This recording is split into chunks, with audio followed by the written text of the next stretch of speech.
السلام علی من لا نبی بعد اما بعد فاعوذ باللہ من الشیطان الرجیم بسم اللہ الرحمن الرحیم ولا تنازعوا فتفشلوا وتذهب ريحكم واصبروا ان اللہ مع الصابرین وقال اللہ تبارک وتعالی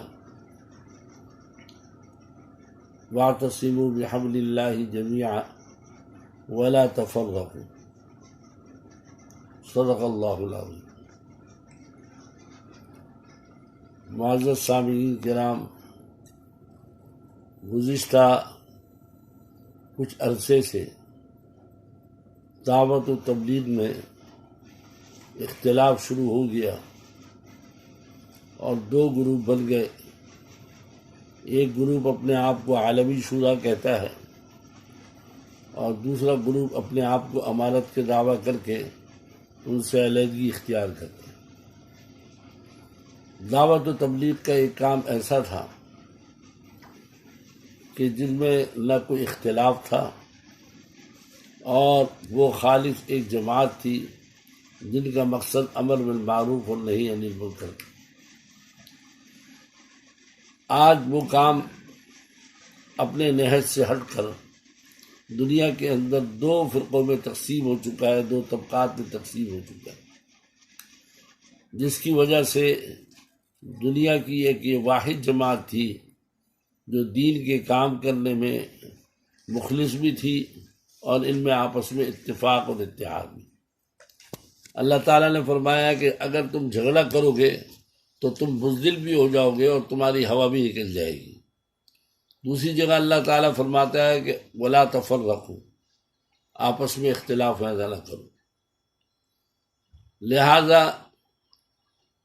سب سے پہلی بات یہ ہے کہ دارالعلوم دیوبند یقیناً ہمارا بڑا ادارہ تھا اور ہے، لیکن ظاہر بات ہے کہ دارالعلوم دیوبند میں وہ اکابر علماء جو تھے وہ نہیں رہے۔ اب جو علماء ہیں وہ اس درجے کے نہیں ہیں، تو دارالعلوم دیوبند بھی فریق بن گیا، اور فریق بننے کے بعد انہوں نے بھی کسی ایک کا تعاون کیا، جس کی وجہ سے علماء میں بھی دو طبقے ہو گئے۔ کچھ علماء وہ ہیں جو دیوبند کی بات لے رہے ہیں، کچھ علماء وہ ہیں کہ جو دیوبند کی بات نہیں لے رہے۔ لہذا دارالعلوم دیوبند کو چاہیے تھا کہ وہ اس طرح کے فتوے نہ دیتا، کیونکہ فتویٰ دینے کے اندر بہت ساری چیزوں پر غور کرنا ہوتا ہے۔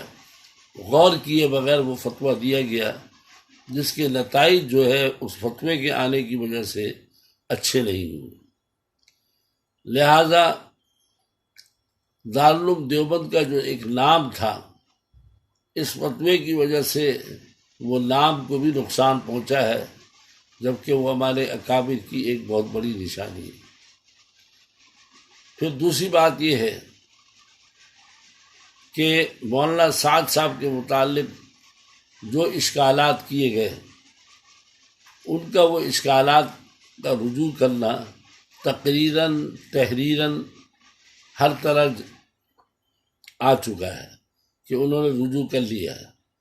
جب رجوع کر لیا ہے تو اس کے بعد دارالعلوم دیوبند کو ان کا رجوع بھی شائع کرنا چاہیے تھا۔ یہ اخلاقی طور پر یہ ان کے لیے ضروری تھا، اور انہوں نے ان کا رجوع جو ہے وہ ابھی تک جو ہے اس پر فتویٰ نہیں دی۔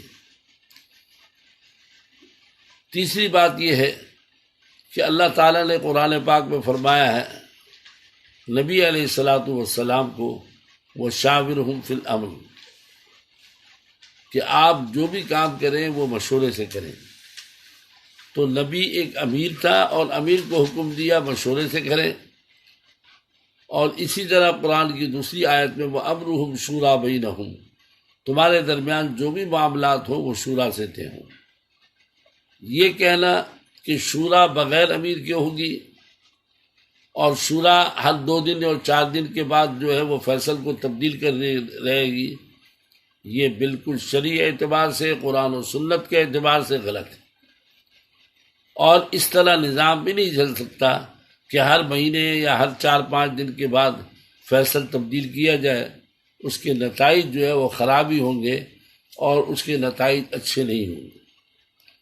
لہذا ایسی صورت کے اندر جب اختلاف اتنا بڑھ گیا، فریقین ایک دوسرے کو برداشت نہیں کر رہے اور جھگڑے دنیا کے اندر بڑھ رہے ہیں، اصل مقصد مولانا الیاس رحمۃ اللہ علیہ کا دعوت و تبلیغ تھا، اس سے ہٹ کر وہ آپس کے اختلاف پر چلے گئے ہیں۔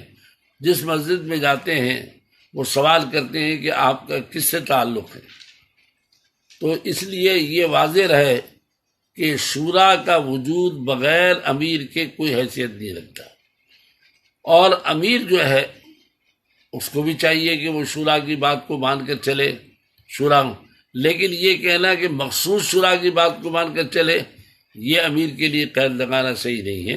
امیر نے اگر کوئی شورا بنائی ہے، جیسے صدیق اکبر رضی اللہ عنہ نے بنائی، حضرت عمر رضی اللہ عنہ نے اپنی شورا بنائی، صحابہ میں خلافت والوں خلفاء نے اپنی شورا بنائی، تو لہٰذا یہ قید لگانا کہ یہ عالمی شورا یا یہی شورا فیصلہ کرے گی تو میں مانا جائے گا، یہ غلط ہے۔ اگر امیر نے کوئی شورا بنائی ہے، اب بشرطے کہ وہ امیر فاسق فاجر نہ ہو، امیر کسی بدکاری اور غلط کام میں مبتلا نہ ہو، تو ایسی صورت کے اندر میں سمجھتا ہوں نزاع اور جھگڑا ختم کرنے کے لیے جو ہے وہ بہترین طریقہ یہ ہے کہ امیر کی اتباع کی جائے اور امیر کو لے کر چلا جائے۔ نبی اکرم صلی اللہ علیہ وسلم نے حضرت اسامہ رضی اللہ عنہ کو جب امیر بنایا، صحابہ نے اختلاف کیا کہ ان کو کیسے امیر بنا رہے ہیں، یہ تو ایک غلام کے بیٹے، ان پر دھبا ہے غلامیت کا۔ آپ نے فرمایا نہیں، میں نے امیر بنایا۔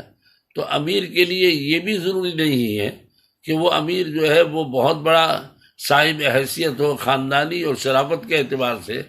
لہٰذا ہم سمجھتے ہیں اس کے ختم ہونے کا جھگڑے کا واحد طریقہ یہی ہے کہ امیر کی اطاعت کو تسلیم کیا جائے، اور شورا کو بھی چاہیے کہ وہ یہ کہنا کہ جی شورا کو لیا جائے، امیر کو نہ لیا جائے۔ اسلام میں کہیں تصور نہیں ہے کہ شورا بغیر امیر کے چلے، اور یہ نقصان دہ بات ہے۔ لہٰذا اس بارے میں دعوت و تبلیغ کے ارباب حل عقد کو اپنے ذاتی مفادات کو چھوڑ کر اور ذاتی اغراض کو چھوڑ کر خالص اللہ کے لیے درگزر کریں، اور اس طریقے سے یہ معاملہ حل ہو سکتا ہے، تاکہ ہم آخرت کے اندر اختلاف کا سبب نہ بنیں بلکہ ہم اتفاق اور اتحاد کا سبب بنیں۔ حضرت مولانا یوسف رحمۃ اللہ علیہ نے جو آخری تقریر کی ہے، اور اس تقریر کے اندر فرمایا تھا امت بنو، امت بننے کا مطلب یہی تھا کہ اجتماعیت پر آ جاؤ، اختلاف ختم کرو، یہ ان کی آخری تقریر تھی۔ ہمیں چاہیے کہ ان کی وہی تقریر کو اگر ہم دوبارہ پڑھ لیں تو یہی کافی ہوگا۔ حضرت علی کرم اللہ وجہہ کے قاتل ابن ملجم بڑا ذاکر اور شاغل آدمی تھا، لیکن نبی علیہ السلام نے فرمایا علی کا قاتل جو ہے وہ امت کا بدترین آدمی ہے، اس لیے کہ اس نے امت کے اندر اختلاف پیدا کیا۔ عذرائے کرم میں درخواست کروں گا اللہ کے واسطے یہ اپنے اختلافات کو ختم کریں اور کسی نہ کسی انداز کے اندر اتحاد پیدا کریں، ورنہ ہم سبب بن جائیں گے دنیا میں اختلافات کا جو ہمارے لیے نقصان دہ ہوگا۔ وآخر دعوانا الحمدللہ رب العالمین۔